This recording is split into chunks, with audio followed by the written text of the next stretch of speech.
The dust cloud rose behind the locomotive like a brown veil against the Oklahoma sky as the train screeched to a halt at the small station.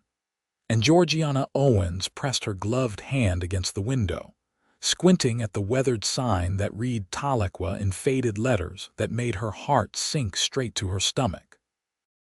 This was not Vinita.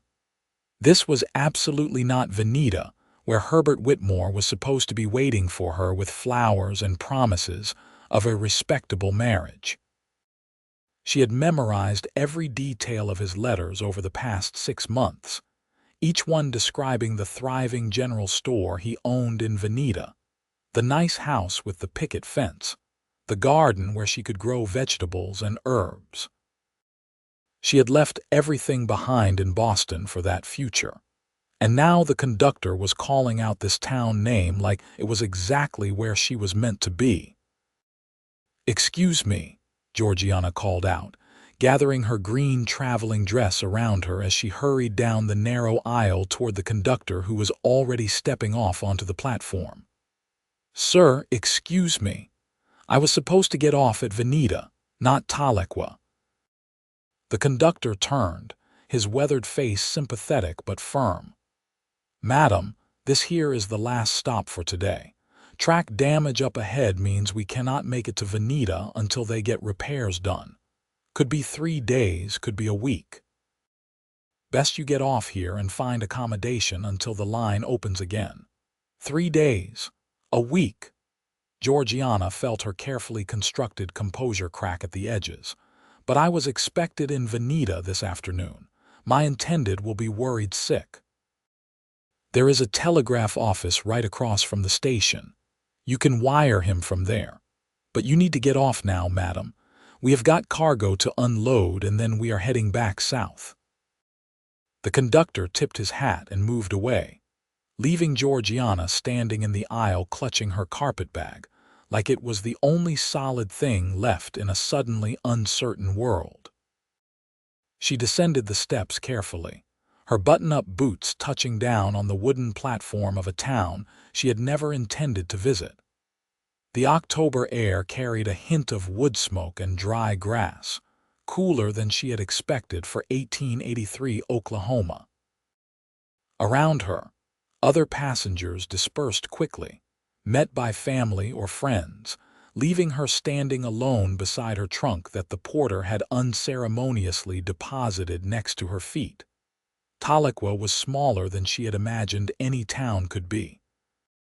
The main street stretched perhaps 3 blocks, lined with false-fronted buildings that looked like they were holding each other up against the wind. A mercantile, a saloon, what appeared to be a land office, and yes, there across the dusty road was a small building with a telegraph wire running to it. At least the conductor had been truthful about that much. "Miss, you need help with that trunk." Georgiana turned to find a young boy, perhaps 12 years old, with bright eyes and a hopeful expression. "How much would you charge?" "2 bits to take it anywhere in town." She nodded, fishing in her reticule for the coins. "The telegraph office first, please, and then I suppose I will need to find somewhere to stay." "Only boarding house is Mrs. Chen's place, 2 blocks south. She is nice enough if you do not mind that she is Chinese. Some folks around here do, but they are ignorant as fence posts if you ask me." The boy hefted her trunk with surprising strength and started walking, leaving Georgiana to follow with her carpetbag, slightly startled by his casual commentary. The telegraph office was dim inside, smelling of paper and metal. The operator, a thin man with spectacles perched on his nose, looked up from his desk where he had been reading a newspaper. "Help you, miss. I need to send a telegram to Vinita, to Mr. Herbert Whitmore." She composed the message carefully, explaining the situation and asking Herbert to send word about what she should do. The operator counted the words, calculated the cost, and took her money with practiced efficiency. "Reply should come through by tomorrow if he responds right away." "Where are you staying?" "Mrs. Chen's boarding house, apparently." The operator nodded. Good choice. Clean place, decent food. You will be comfortable enough there while you wait. The boy was waiting outside with her trunk, and true to his word, he led her 2 blocks down to a neat white house with a small sign hanging from the porch that read, "Rooms available." A woman emerged before they even reached the steps, her black hair streaked with gray and pulled back in a severe bun, her face creased with lines that spoke of hard years but kind eyes. "You need room?" Mrs. Chen asked, her accent thick but her English clear enough. "Yes, please." "I am not sure how long. Perhaps a week at most. $1 per night includes breakfast and dinner. Extra for bath water heating." It was more than Georgiana had budgeted for, but she had little choice. She paid for 3 nights in advance and followed Mrs. Chen up narrow stairs to a small room that overlooked the back garden. It was simple but spotless, with an iron bed frame covered in a colorful quilt, a washstand, and a small wardrobe. The window had actual glass, which seemed like a luxury in this frontier town. "Dinner at 6, Mrs. Chen said. "You hear bell, you come down. Breakfast at 7. After Mrs. Chen left, Georgiana sat on the edge of the bed and allowed herself one moment of overwhelming emotion. Her hands shook as she removed her hat, setting it carefully on the bed beside her.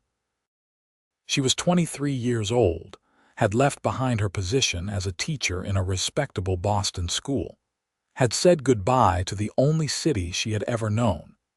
And now she was stranded in a tiny Oklahoma town that seemed to exist at the very edge of civilization. But she was practical by nature, raised by an aunt who had taught her that tears accomplished nothing. She washed her face in the basin, changed into a simpler brown dress that would not show the dust so readily, and decided to explore the town while daylight remained. Perhaps there was a general store where she could purchase a few necessities, or at least get a sense of where she had landed. The main street was busier now in the late afternoon. She passed the saloon where piano music jangled through the swinging doors, past the mercantile where women in calico dresses examined bolts of fabric, and found herself near the edge of town, where a large building bore the sign, Cherokee National Council House. Of course. She remembered now from her geography lessons that Tahlequah was the capital of the Cherokee Nation. She was not just in Oklahoma Territory, but in Indian Territory specifically, in a place where 2 worlds intersected in complicated ways. "You look lost." The voice came from behind her, low and warm with a hint of amusement. Georgiana turned and found herself looking up at a man who could only be described as quintessentially Western. He was tall, lean in the way of men who worked hard for their living, with sun-darkened skin and dark hair that curled slightly at his collar. His eyes were brown and direct, and something in his face suggested mixed heritage, though she could not quite place it. He wore worn denim trousers, a faded blue shirt and a leather vest with a hat pushed back on his head and dust coating his boots. "I am not lost," she said, lifting her chin. "I am exploring. Exploring Tahlequah." His mouth quirked at the corner. "Not much to explore, I am afraid. You can see the whole town from where you are standing. It seems like a perfectly adequate town. Never said it was not, just said it was small." He extended his hand. "Vincent Brennan. Most folks call me Vince." She hesitated only a moment before taking his hand. His grip was firm but careful, calloused in a way that spoke of ranch work or manual labor. "Georgiana Owens. Most folks call me Georgie, though I prefer my full name." "Georgiana it is, then." He released her hand. "Let me guess. You were supposed to be somewhere else, but the train could not get through. Is it that obvious? You have got that look about you. East Coast, educated, wearing traveling clothes and standing in the middle of Tahlequah like you are not quite sure how you got here. Am I close?" Despite herself, Georgiana smiled. Distressingly close. Boston, actually. I was supposed to arrive in Vinita this afternoon. Mail order bride. Vincent's tone was matter-of-fact, not judgmental, and somehow that made it easier to admit. Yes. I sent a telegram, but I will not hear back until tomorrow at the earliest. Vincent nodded slowly, his eyes studying her with an intensity that made her feel both uncomfortable and strangely seen. Well, Miss Georgiana Owens from Boston, since you are stuck here for a spell, you might as well see the sights. Not that there are many, but I can show you around if you would like. Make sure you know where things are in case you need them. She should have said no. She should have thanked him politely and returned to the boarding house to wait for dinner, but something in his easy manner and the genuine offer made her nod instead. That would be kind of you, Mr. Brennan. Vince, he corrected, we do not stand much on formality out here. He showed her the town with a running commentary that was both informative and entertaining. The mercantile was run by the Porter family, who charged fair prices and extended credit to those who needed it. The saloon was owned by a former Confederate soldier who did not allow fighting inside and would throw out anyone who bothered the working girls. The doctor had studied back east and actually knew what he was doing, unlike many frontier physicians. The Cherokee National Council met regularly in the council house, and their laws held jurisdiction over the Cherokee citizens, which was most of the population in and around Tahlequah. What about you? Georgiana asked as they walked. What do you do here? I run a small ranch about 5 miles west of town. Cattle mostly, some horses.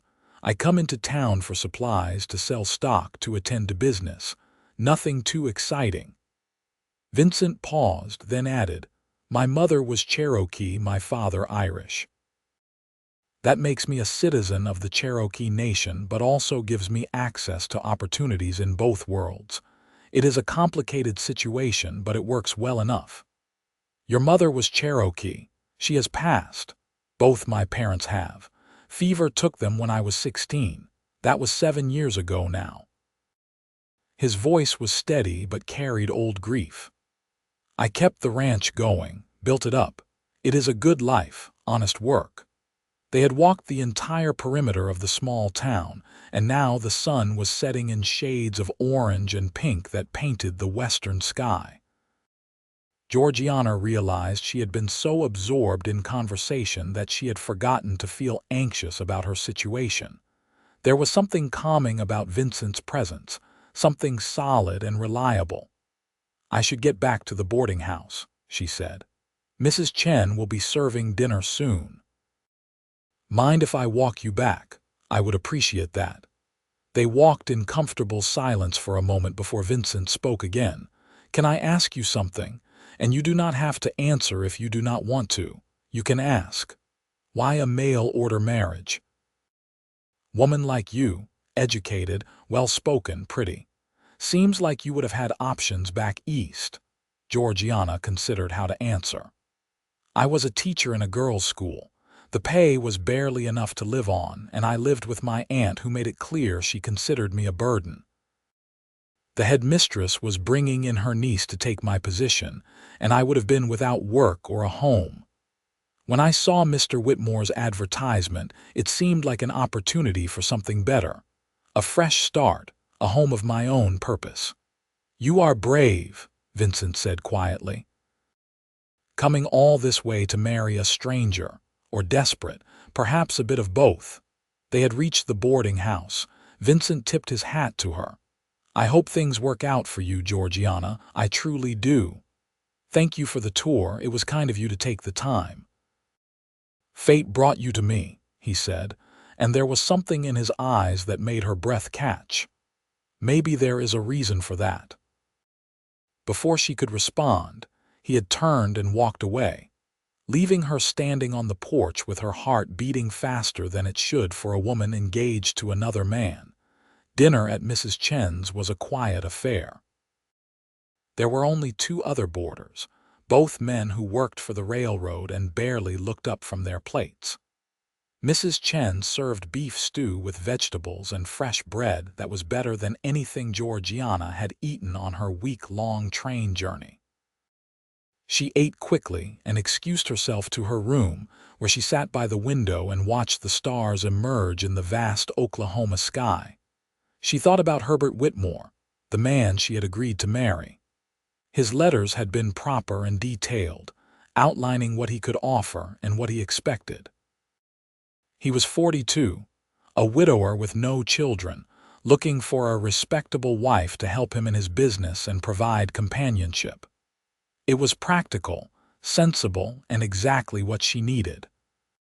But she could not stop thinking about the way Vincent had looked at her when he said fate had brought her to him. The next morning, after a breakfast of eggs and biscuits, Georgiana walked to the telegraph office. The operator looked up from his desk and shook his head before she could ask. "Nothing yet, miss. Sometimes it takes a day or two, especially if the person has to be tracked down." "Thank you," she said, trying not to let her disappointment show. She spent the morning at the mercantile, purchasing a few items she needed: a bar of soap, a new handkerchief, a tin of tooth powder. Mrs. Porter, the storekeeper's wife, was friendly and curious, asking gentle questions about where Georgiana was from and what brought her to Tahlequah. When Georgiana explained her situation, Mrs. Porter tutted sympathetically. "Well, you are welcome in our town as long as you need to stay, dear. These things happen out here. The frontier has its own timing." Georgiana was examining a display of ribbons when the bell over the door jangled and Vincent walked in. He saw her immediately, his face brightening in a way that made something flutter in her chest. "Morning," he said, approaching her while Mrs. Porter busied herself behind the counter. "Any word from Vinita?" "Not yet. Probably tomorrow then. Telegraph lines can be slow." He paused, seeming to struggle with something, then said in a rush, "I was wondering if you would like to see the ranch. Today, I mean. I have got to head back shortly, and I thought you might like to get out of town, see a bit more of the territory. Perfectly respectable. I will have you back before dinner." She should say no. It was improper, unchaperoned, and she was engaged to another man. But the thought of spending another day pacing the small confines of Tahlequah was unbearable, and something about Vincent made her want to trust him.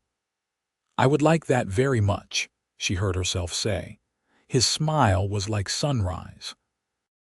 "I will bring the wagon around to the boarding house in half an hour. Wear something practical if you have it."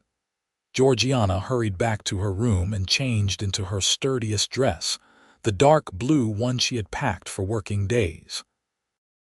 She tied her hair back more simply and grabbed a shawl in case the wind picked up. When she came downstairs, Vincent was waiting with a sturdy wagon pulled by 2 horses, and he helped her up to the seat beside him with easy courtesy. The ride out of town was beautiful. The October landscape was painted in golds and browns, with autumn grasses waving in the breeze and trees showing their fall colors along the creek beds. Vincent pointed out landmarks as they drove: the old mission church, the spot where a spring provided the best water for miles, the boundary markers of various ranches and allotments. "The land system here is complicated," he explained. Cherokee citizens received allotments of land when the Dawes Commission came through, but the nation still holds common lands too. Then there are white settlers who have gotten permission to lease or buy land. It is all very bureaucratic and constantly changing. It must be difficult, navigating all those rules. It can be. But this is my home. My mother's people have been here for generations, since the removal from the old Cherokee lands back east. They walked the trail of tears, lost family along the way, but they survived and built something new here. I feel connected to that history, that resilience." There was pride in his voice and pain too. Georgiana found herself wanting to know everything about him, about his life, about what made him who he was. The ranch, when they arrived, was modest but well-maintained. A small house with a covered porch, a barn, corrals, and fields stretching toward distant tree lines. Cattle grazed in the pastures, their coats gleaming in the sunlight. Vincent helped her down from the wagon and walked her around, showing her the vegetable garden he kept, the chickens scratching in their yard, the horses in the barn that nickered at his approach. "This is wonderful," Georgiana said honestly. "You have built something real here. I have tried. It is hard work, doing it mostly alone. I've got a hired hand who comes a few days a week, a Cherokee fellow named John who has his own place but helps out neighbors. But most of it is just me." Vincent leaned against the corral fence, looking out over his land. "Sometimes I think about what it would be like to have someone to share it with, to not come home to an empty house every night." The loneliness in his voice tugged at something deep in Georgiana's heart. She moved to stand beside him, close enough that their shoulders nearly touched. "You have never married," came close once. "Girl I knew growing up, Sarah. We were planning a future together, but then she met a Cherokee Nation official and married him instead. He could offer her more than I could back then, a house in town, stability, status. I cannot blame her for choosing that. It must have hurt, though. It did, for a long time." Vincent turned to look at her, and the intensity in his eyes made her breath catch. "But maybe it worked out the way it was supposed to. Maybe I was meant to wait." "For what?" The question came out as barely a whisper. "For you." The world seemed to narrow to just the two of them, standing in the Oklahoma sunshine with the wind moving around them and possibility hanging in the air like something tangible. Georgiana knew she should step back, should remind him and herself that she was engaged to Herbert Whitmore, but she could not seem to make herself move. "Vincent, I am supposed to marry someone else." "Are you, though? You have not even heard back from him yet. What if he does not respond? What if he has changed his mind? What if fate intervened to bring you here instead to me because this is where you are supposed to be? That is crazy. Maybe, or maybe it is the truest thing either of us has ever felt." He reached out slowly, giving her time to pull away, and took her hand. His thumb brushed across her knuckles, gentle and questioning. "Tell me you do not feel this. Tell me I am imagining this connection between us." She could not tell him that because she did feel it, had felt it from the moment he first spoke to her yesterday. It was like recognition, like coming home to a place she had never been before. But she was also practical, careful, someone who did not make impulsive decisions based on feelings. "I barely know you," she said, even as her hand remained in his. "Then let me fix that. Stay for lunch.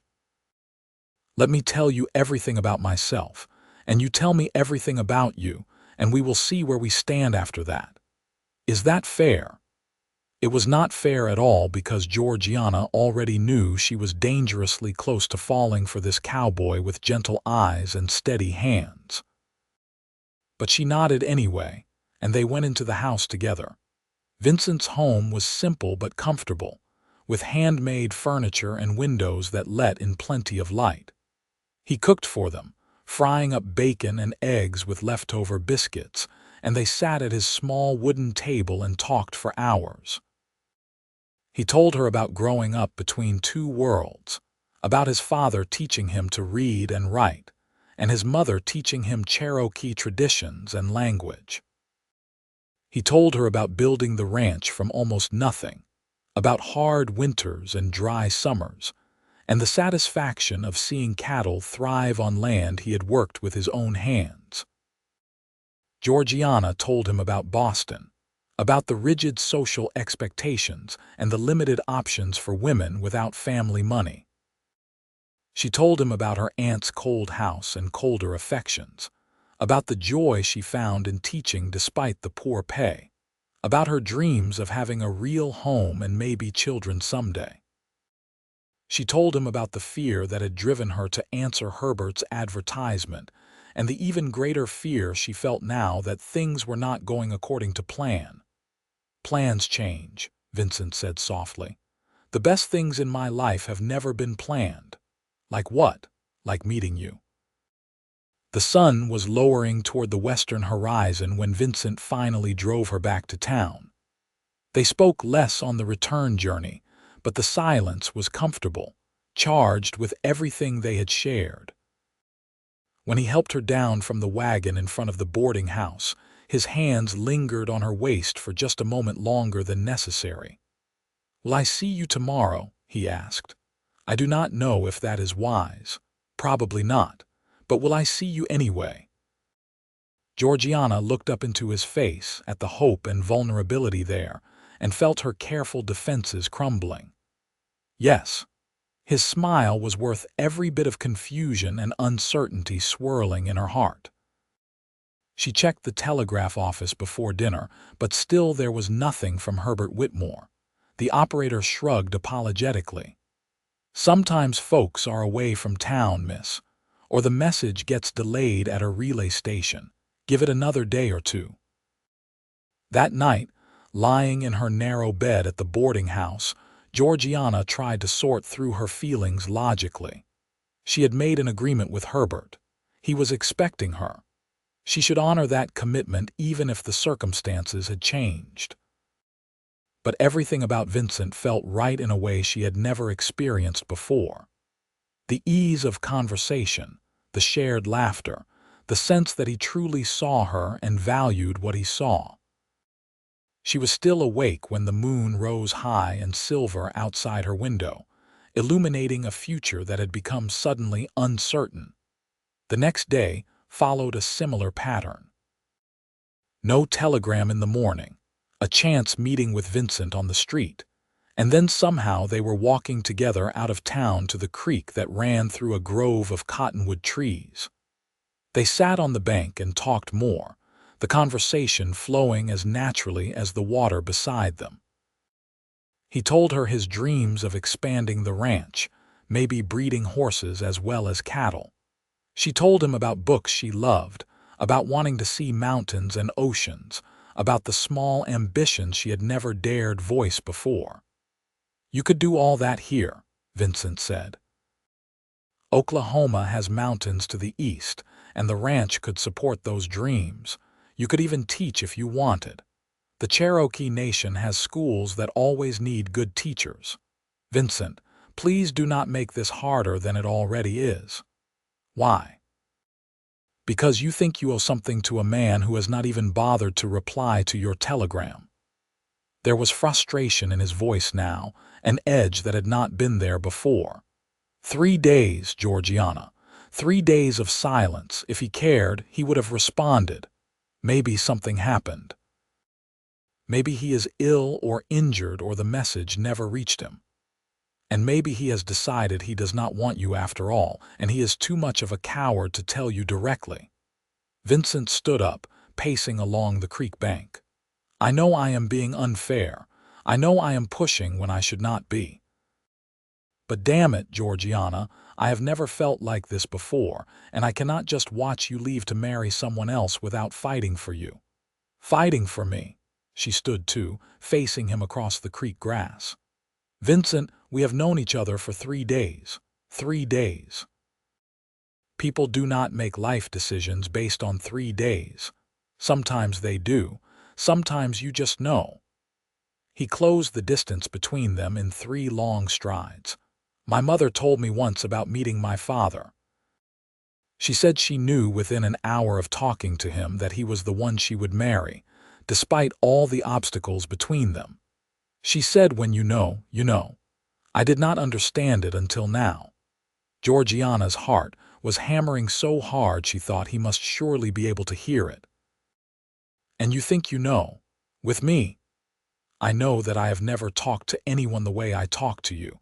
I know that I wake up excited to see you again. I know that the thought of you leaving makes me want to punch something.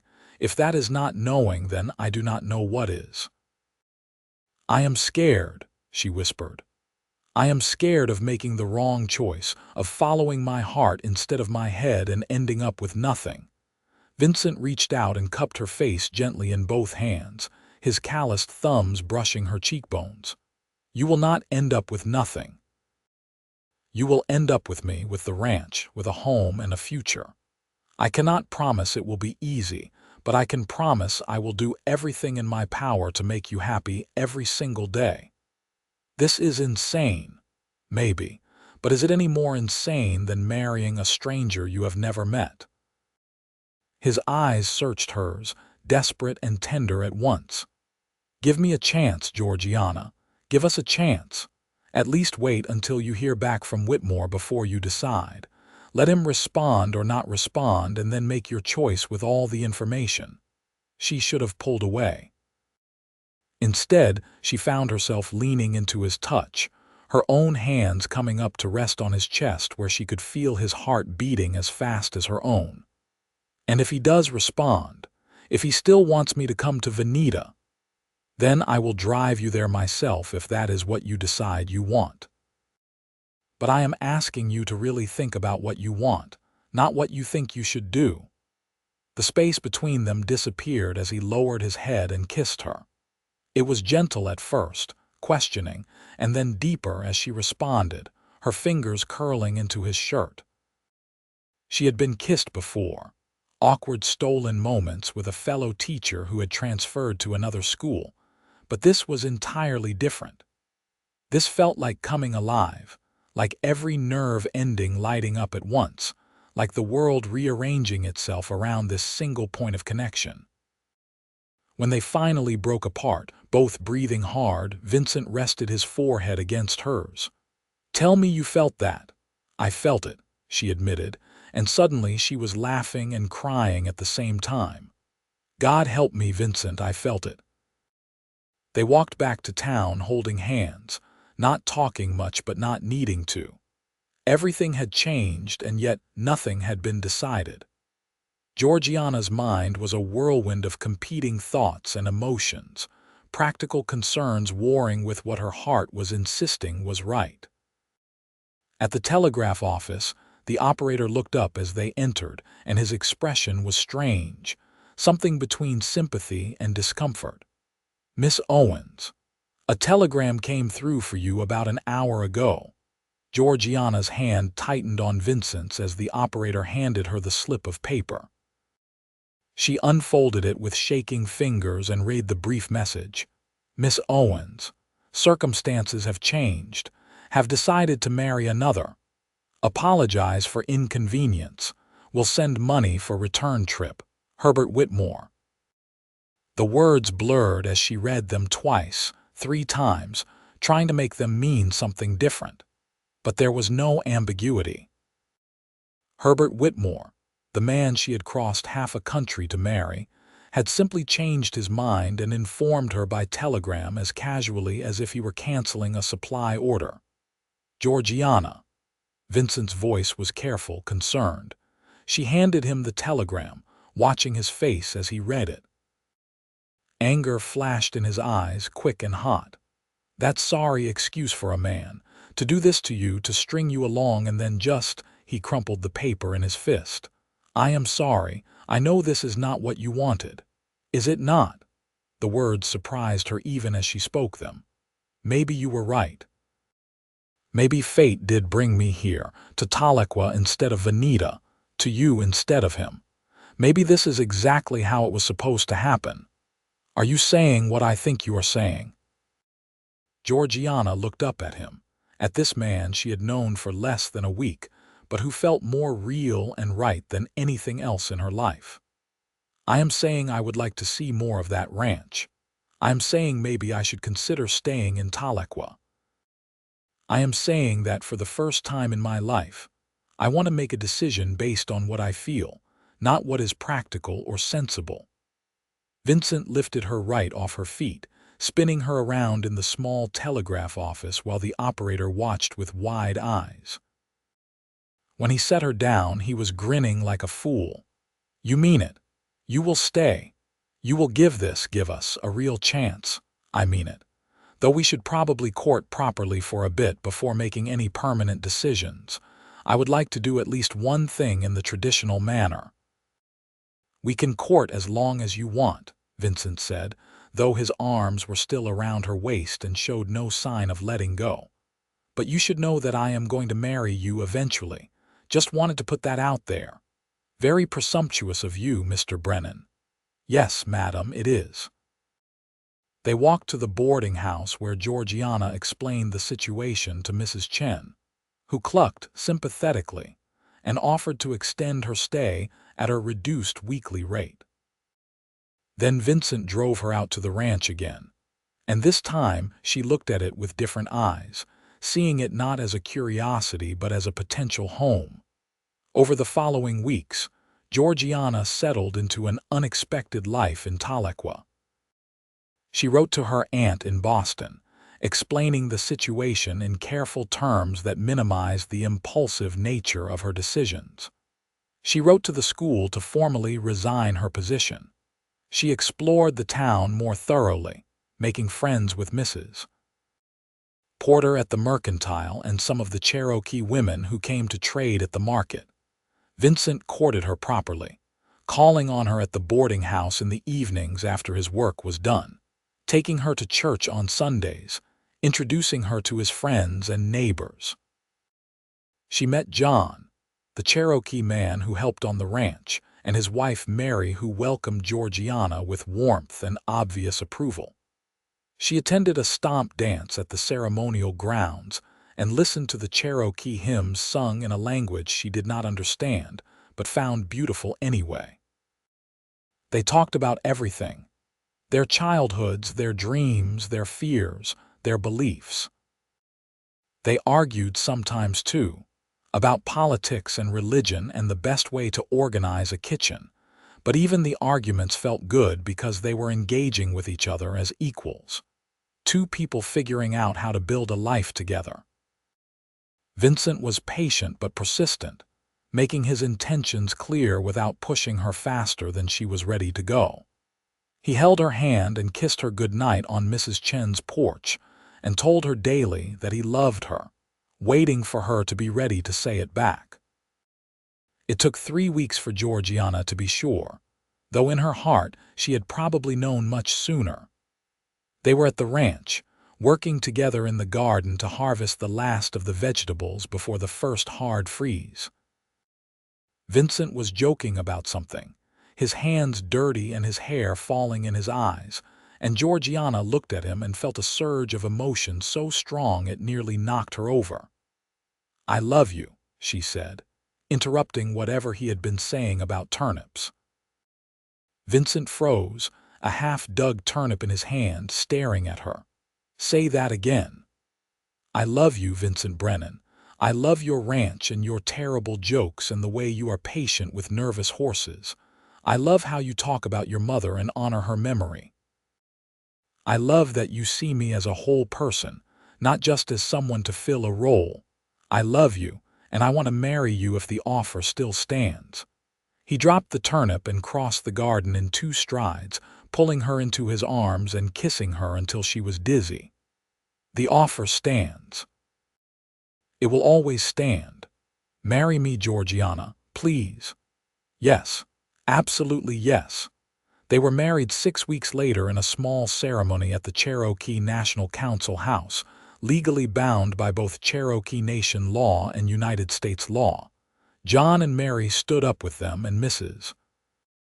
Chen cried happy tears, and half the town turned out to celebrate. Georgiana wore a simple dress in cream-colored silk that Mrs. Porter had helped her sew, and Vincent wore a new suit that made him look uncomfortable but devastatingly handsome.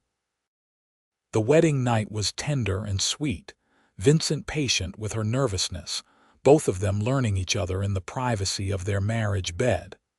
Afterward, lying in his arms in the house that was now hers too, Georgiana felt a peace she had never known before. No regrets. Vincent asked softly, his hand stroking her hair. "Not a single one. You were right. Fate brought me here."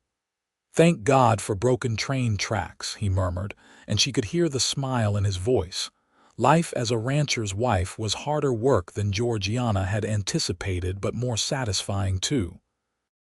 She learned to cook for field hands during harvest, to help with the cattle when needed, to manage a household on a frontier budget. She started a small school in town, teaching Cherokee and white children together 3 days a week, finding joy in education that she had missed while living in Boston's rigid structure. Vincent was everything he had promised: attentive, loving, a true partner in building their life together. They had disagreements, of course, times when the work was hard and money was tight and they were both exhausted. But they worked through each challenge together, growing stronger as a couple with each passing season. Their first child arrived in August of 1885, 2 years after Georgiana had gotten off at the wrong train station. Vincent was present for the birth, holding her hand and murmuring encouragement while Mary assisted with the delivery. When the baby finally came, red-faced and squalling, Vincent's eyes filled with tears as the midwife announced, "A healthy boy." They named him Daniel, after Vincent's father, and he had his mother's green eyes and his father's dark hair. Vincent was besotted, carrying the baby everywhere and talking to him constantly, even though Daniel was far too young to understand. "You are going to spoil him," Georgiana said, watching her husband rock their son while singing a Cherokee lullaby his mother had taught him. "That is my right as a father," Vincent replied, not taking his eyes off Daniel's tiny face. "Besides, you do it too." She could not argue with that. Daniel was followed by a daughter 2 years later, Grace, who looked like a perfect miniature of Georgiana but had her father's stubborn streak. Then another son, James, and finally another daughter, Catherine. The house expanded as the family grew, Vincent adding rooms with help from John and other neighbors, the ranch prospering enough to support them all comfortably. Georgiana sometimes thought about the life she might have had if she had gotten off at the right station, if Herbert Whitmore had not changed his mind, if she had never met Vincent. The thought always made her grateful for every twist of fate that had brought her exactly where she needed to be. On their 10th wedding anniversary, Vincent took her back to the spot by the creek where he had first kissed her. The children were with Mary and John for the afternoon, giving them rare time alone. They sat on the bank, older now, marked by years of hard work and child-rearing, but still finding joy in each other's company. "You ever think about what your life would have been like if things had gone according to plan?" Vincent asked, echoing her own thoughts. "Sometimes. But I am grateful they did not. This life, this family, this is everything I never knew I wanted." Georgiana leaned against his shoulder, watching the water flow past. "What about you? Any regrets?" "Only that I did not go to Vinita and punch Herbert Whitmore in the face for being stupid enough to let you go." Vincent kissed the top of her head. "But then I am grateful to him too, in a way. His loss was absolutely my gain."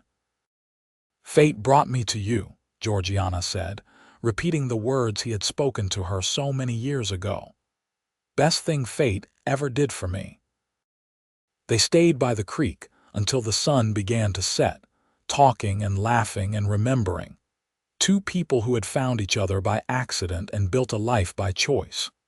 The years continued to pass, bringing changes to both the family and the territory around them. Oklahoma Territory and Indian Territory merged, moving toward statehood. The Cherokee Nation faced increasing pressure from the federal government, its sovereignty eroded by policies and politics beyond anyone's control. Vincent was active in trying to preserve Cherokee rights and lands, serving on various councils and committees, fighting legal battles that were often frustrating and heartbreaking. Through it all, Georgiana was his partner and support, helping where she could, listening when he needed to vent his frustrations, reminding him to hope even when things seemed darkest. Her school grew too, becoming a respected institution where Cherokee and white children learned together, where traditional knowledge was valued alongside book learning. Their children grew strong and healthy, each finding their own path. Daniel showed interest in ranching and law, hoping to use both skills to help the Cherokee people navigate the changing legal landscape. Grace became a teacher like her mother, passionate about education and preservation of Cherokee language and culture. James loved the ranch work and dreamed of expanding their horse breeding program. Catherine, the youngest, was still finding her way but showed talent in music and art. Vincent and Georgiana watched their children with pride, seeing in them the blending of cultures and values that defined their family. They had taught their children to be proud of their Cherokee heritage, while also navigating the white-dominated world around them. It was a delicate balance, but one that felt essential.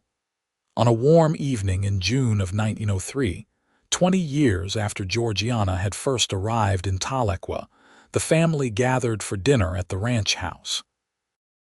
All 4 children were there, Daniel with his new wife, a Cherokee woman named Sarah who made him laugh constantly.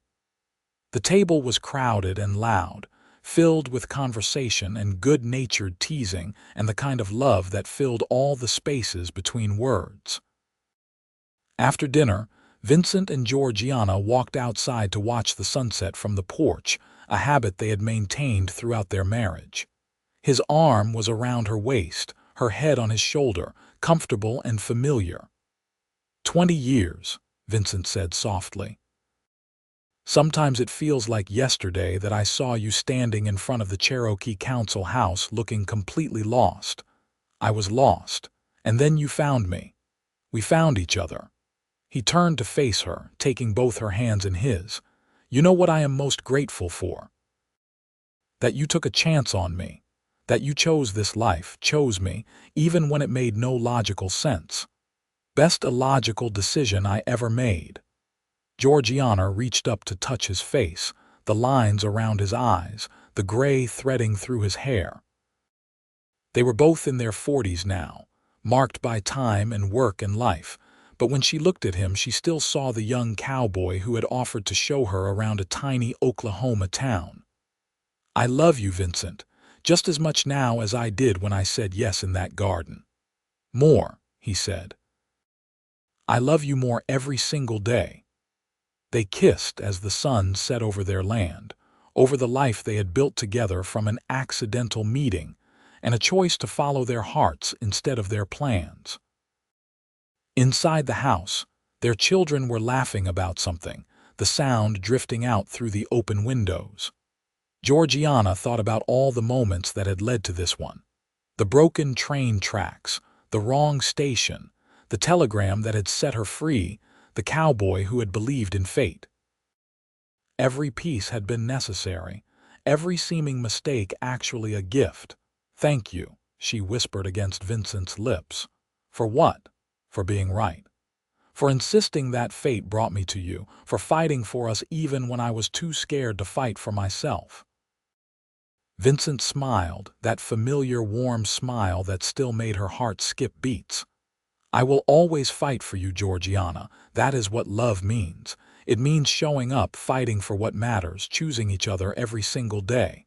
Then I choose you today and always. And I choose you forever. As night fell over the ranch, the stars emerging in the vast Oklahoma sky, Georgiana felt complete. She had left Boston seeking security and found love instead. She had planned one life and received something far better. She had made a mistake, gotten off at the wrong station, and it had turned out to be the most right thing she had ever done. Years later, when Georgiana was elderly and surrounded by grandchildren, she would tell the story of how she met their grandfather. She would describe getting off the train at the wrong station, feeling lost and scared, and then meeting a cowboy who looked at her and said fate had brought them together. The grandchildren would sigh and say it was romantic, and Georgiana would smile and agree, but she would also tell them the deeper truth. Fate might have brought her to Tahlequah, but it was choice that kept her there. It was the daily decision to love Vincent, to build a life with him, to weather the storms and celebrate the joys. Romance was wonderful, but commitment was what made a marriage last. Love was not just a feeling but an action, a series of choices made over and over again. Vincent, sitting beside her with their youngest grandson on his knee, would squeeze her hand and add his own part of the story.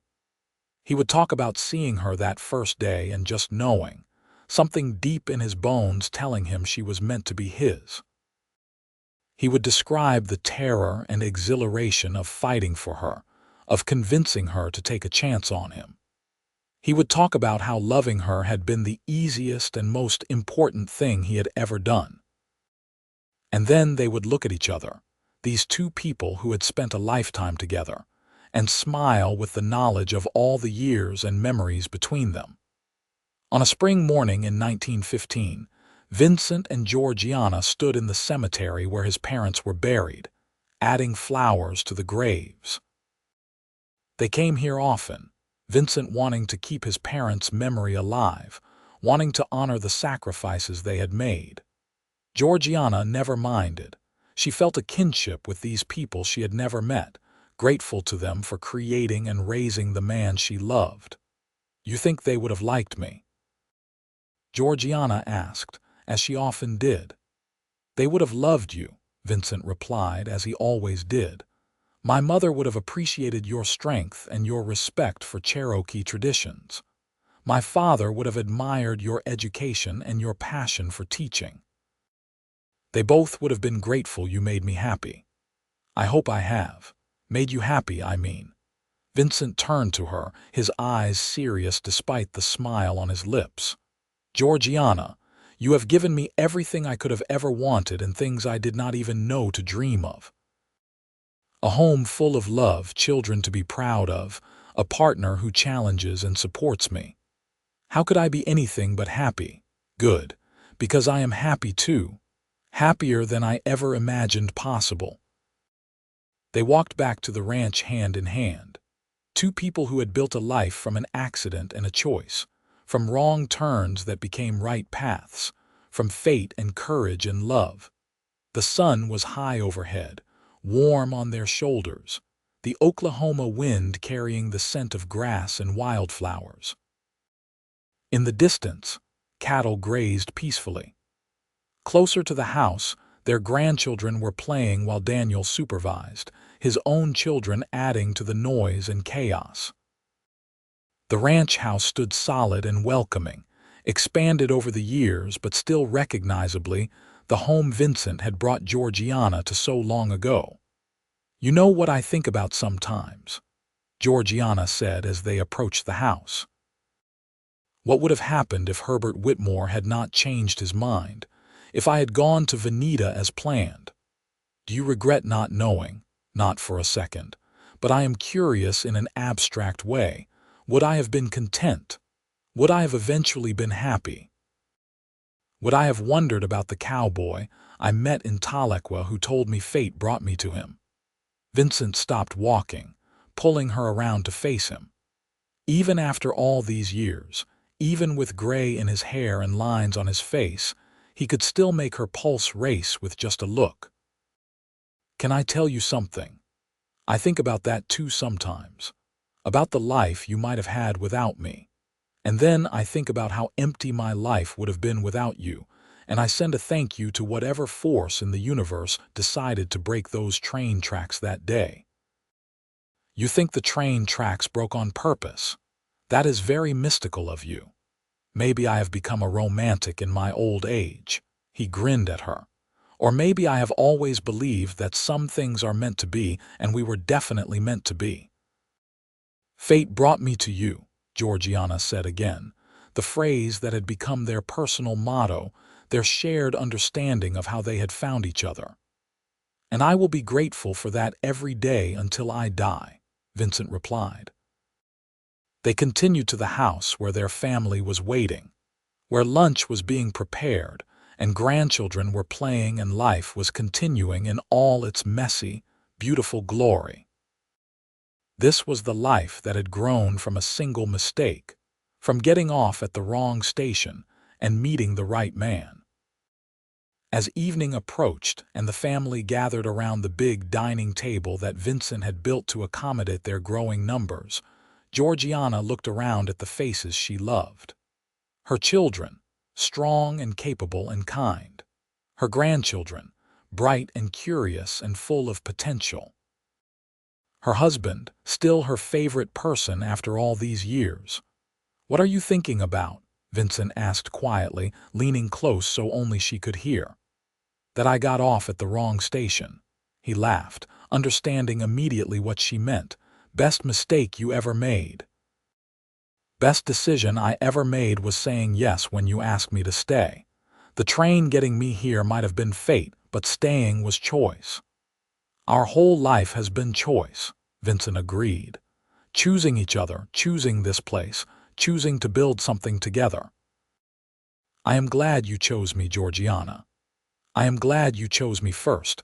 I am glad you saw something worth fighting for. I am glad you did not let me leave." Their grandson Daniel, named for his uncle who was named for Vincent's father, tugged on Georgiana's sleeve. "Grandmother, tell us the story again." "About how you met grandfather." "Again? I have told that story 100 times." "But we like it," the boy insisted, and around the table other grandchildren chimed in with agreement. So Georgiana told it again, with Vincent adding details and corrections and his own perspective. She told them about being young and scared and desperate for security. About ending up in the wrong town and meeting a cowboy who seemed to see straight through to her soul. About telegrams and ranch visits and falling in love despite all her careful plans. About choosing to stay, to take a risk, to build a life with someone she barely knew but somehow understood completely. The grandchildren listened with rapt attention, even though they had heard it before, because it was a good story, and because it was their story too, the foundation of the family they were part of. When the story was finished and the children had been sent to wash up before bed, Vincent and Georgiana stepped out onto the porch one more time, drawn as always to this space where they could look out over the land they loved. "You think our story is special?" Georgiana asked. "Or do you think everyone feels this way about how they met their spouse?" "I think our story is special because it is ours," Vincent said. "But I also think every love story is special to the people living it. What matters is not whether our story is extraordinary to anyone else, but that it is extraordinary to us." "It is," Georgiana assured him. "Extraordinarily wonderful, even the hard parts. The years when money was tight and we were not sure we would make it. The times we fought and hurt each other. The losses we have faced, even those parts, because we faced them together and we came through them stronger. That is what makes a life, Vincent, not just the good moments but how you handle the difficult ones." He pulled her close, and they stood together in the gathering darkness, listening to the sounds of their family inside the house, feeling the peace that came from a life well lived and love well chosen. "I would do it all again," Vincent said. "Every moment, every choice. I would still be standing in that spot when you came around the corner. I would still offer to show you around. I would still fall in love with you within a day and fight to make you stay. All of it, exactly the same." "Me too," Georgiana said. "Even knowing how hard some parts would be, even knowing the challenges we would face, I would still get off at that train station. I would still say yes. I would still choose you. That is love, is it not? Choosing someone over and over, even when it is hard, even when the romance fades into routine. Choosing to stay, to work, to build something together. That is love," Georgiana agreed. "And I am so grateful I got the chance to experience it with you." They stayed on the porch until the stars emerged, marking the sky with points of light that had witnessed their whole story. The same stars that had shone the night Georgiana first arrived in Tahlequah, confused and scared. The same stars that had illuminated their wedding night, their children's births, every important moment of their shared life. Inside, the house was settling down for the night. They could hear their son Daniel telling his children a bedtime story, his voice a comforting rumble through the walls. They could hear Grace playing a soft melody on the piano, something Cherokee that Vincent's mother had once sung. They could hear the familiar creaks and sounds of a house well loved and fully lived in. "This is everything," Georgiana whispered. "This moment, this life, this love. It is everything I never knew I was looking for." "Then I am glad you found it," Vincent said. "I am glad we found each other. Fate brought me to you, and love kept you here."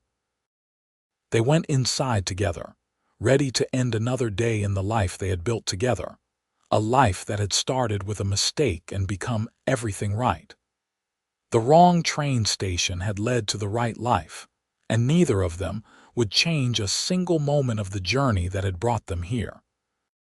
As they prepared for bed, moving around each other with the comfortable familiarity of decades together, Georgiana thought about all the young women who were still out there, answering advertisements from strangers, traveling to unknown places in hopes of building better lives.